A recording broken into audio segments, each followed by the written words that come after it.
This channel is supported by TrueFire. TrueFire is an online library of lessons from some of my favourite players. There's thousands of lessons on there. You can use the promo code JNC40 to get 40% off of any of their courses.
I posted a video on Instagram, as you should never do, the other day with the Les Paul, sort of because I've, let it be known over there that I'm having a time away from my Strats until the birth of the daughter. Still hasn't happened. Get it done. And it was amusing and thought-provoking. Someone asked, do you have any guitars that are not boomer guitars? Or non-boomer guitars. What did he actually say? Yeah, so the question was, do you have any guitars besides boomer guitars? Which, yeah, a few people, myself included, kind of thought, well, what does that really mean? And why is it that it comes across in a way where you go, what are you on about? And maybe take slight offence to it. So helpfully a few people have pointed out why people are getting irritated about it. The idea of dismissing a design like the Les Paul or the Stratocaster or the Telecaster as being just a boomer guitar. I don't know, the boomer thing, it is a pejorative, right? The boomer thing. Like, there's no way really to make that non-offensive. There's a whole load of negative connotations to the term boomer, right? Especially lately. And I think this is the same thing that people thought that Tim Henson, Jim's son, thought came across as a bit of a knobhead, because he's calling bends boomer bends, and he later said, he didn't mean it in like an offensive way or in a negative way, but then, what I think people take from it is that you're not necessarily super respectful of what has come before. And when people, talk about certain modern guitarists pushing the envelope or whatever, there were guitarists way back in the 50s, 60s, that were doing much more outrageous stuff. If you look at someone like Chet Atkins, Lenny Burrow, Ted Green, people like this, that Alan Holdsworth, you know, people that are boomers or older than, have been pushing the envelope and also respectful. But even Alan Holdsworth was, you know, a person who specifically said he didn't want to play blues. So even, you know, the greats can have these opinions that may rub other people up the wrong way slightly, right? So maybe we don't need it to be offensive. So in terms of boomer guitars that I have, most of what I play are boomer guitars for sure. So like a Strat, of course, designed in the 50s, a Les Paul, designed in the 50s, and a Telecaster, designed in the 50s. I guess the least boomery guitar that I might have, even though this, let's be honest, is quite reminiscent of a design from the 60s, I think, was the SG, or it might have been in the late 50s, I can't really remember. But yeah, this is a Yamaha Revstar, and this tailpiece, again, pretty retro. P90s, a bit of a retro thing. These Cluson style tuners, I'll just keep smashing the Les Paul, shall I? That's fine. But it has some more modern features like the chambered body, you know, specially chambered, a focus switch, stainless steel frets. Stainless steel frets actually would be one area where I wouldn't mind steering modern style of design. And this FGN that I just picked up probably has a few things that make it slightly less boomerish. Although, yeah, I don't know, coil splitting, is that a boomer thing or not? Not sure. Circle fretting system. So this is a thing where these frets are installed at a slight circle so that the strings always intersect them at 90 degrees. I guess that's slightly innovative. I have played some non-boomer guitars in the past, although I think probably an Ibanez RG fits into the boomer category, frankly, given that it was designed largely in the 80s, 90s. Given that it rose to popularity sort of 30 years ago, or was it more than that at this point? But, you know, this sort of hot rod Strat design is still sort of Strat based, but 24 frets, Floyd Rose. I'd say a Floyd Rose to me seems in a lot of ways to be even more retro than a vintage trem at this point. It seems that harks back to an era where those things were used, whereas a vintage kind of trem design has been used in music right up to the modern day, whereas I think Floyd Roses have had a little bit of a dip in popularity. Or a dive bomb, am I right? Dive bomb popularity. The really modern guitar designs that I've tried, I've not really gotten on with. So like the Strandberg stuff.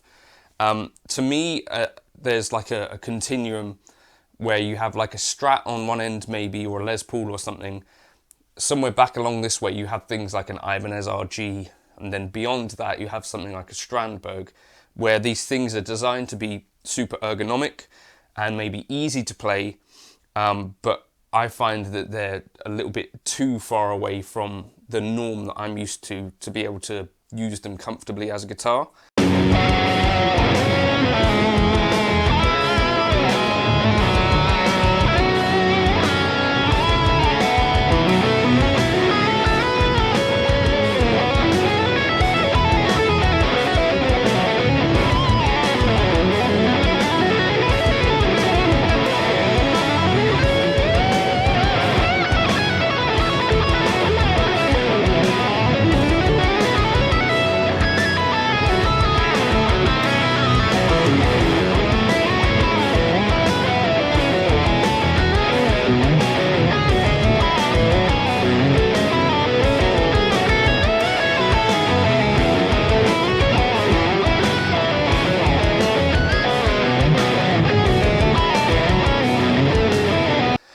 I know there are plenty of people out there that really like the Strandberg stuff. You've got players like Pierre Nilsson, you've got Pliny, obviously, probably one of the more prominent users of them. But I myself am not, I don't really listen regularly to anyone who plays music on a Strandberg.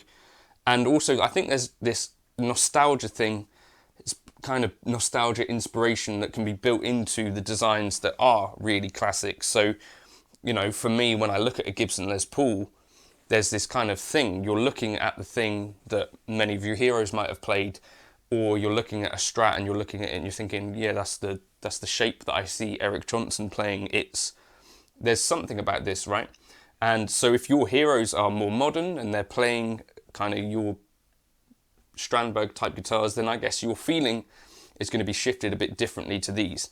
Equally, I know Keith from 5 Watt World is a big fan of the Strandberg stuff, and really likes playing those. I think he's got a few, maybe 4 or 5, and he's a big fan of those. But myself, when I've played them, I've not really got on with them at all. There's something about those that I hear in the playing, me and Beebs have chatted about this a bit, where we wonder, is there like a little bit of a lack of resonance? Or maybe they're totally fine. I don't know. Your thoughts on that may vary. The headless thing, to me, Iban has started doing it as well recently. I think it started with possibly Alan Steinberger. Alan Holdsworth had something to do with this headless stuff. Specifically for Alan, it became a thing that was part of his sound. For me, it seems like a lot of admin. Putting strings on those types of guitars is again a step above the difficulty of loading up a Floyd Rose, and for me, I'm not here to do more admin. So those are the things that I think put me off non-boomer guitars, to be honest. It's similar sort of with the PRS guitars as well. There's less inspirational players that I'm a fan of that have played PRS over the years. So there's no one standout player that I think of when I think of PRS and think that they're kind of one of my heroes. But I do have, Gary Moore of the Les Paul, Eric Johnson, the Strat, Alan Hines, a Telecaster, or sometimes a Les Paul, Jonathan Kreisberg with the ES-175. The ES-175, I think, for me, is the epitome of like a boomer design or an old, timeless classic design that kind of instantly transports you to your areas of inspiration or things that you care about in the music world and stuff like that, whether it's Pat Metheny playing his, these sorts of things. I think that's partly why signature guitars even exist, right? Because it's trying to get you that inspiration kind of in a physical form that you've managed to get from whoever that signature is from. I guess, maybe that's part of it. But yeah, non-boomer guitars, to be honest, I don't really have any. Let me know if you've got thoughts on which specific non-boomer guitars, modern designs that are interesting to you or you think would be interesting to me. Things with active pickups, I've never really seen the need. Single coil pickups do me just fine as well. Yes, they're a bit more noisy, but they sound really good and feel really good to play. I don't know, am I missing out by not playing super modern guitar designs? I'm not sure that I feel like I am. Let me know your thoughts in the comments. Thank you for stopping by. I'll catch you in another video soon. If you want the backing track and stuff, let me know and I can chuck that up on Patreon. And I'll catch you in another video soon. Hopefully you'll see some banked videos soon because I'll be doing dad's stuff.